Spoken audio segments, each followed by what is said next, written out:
No museo tamén temos taberna.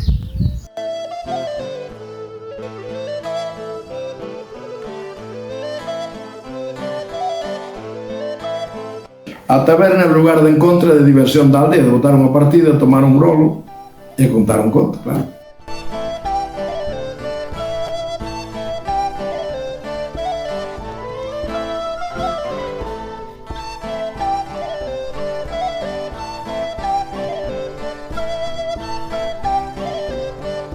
Unha das cousas que se contaban é que a parroquia do Ade chamaban o Sordocroio, porque tocaban a campá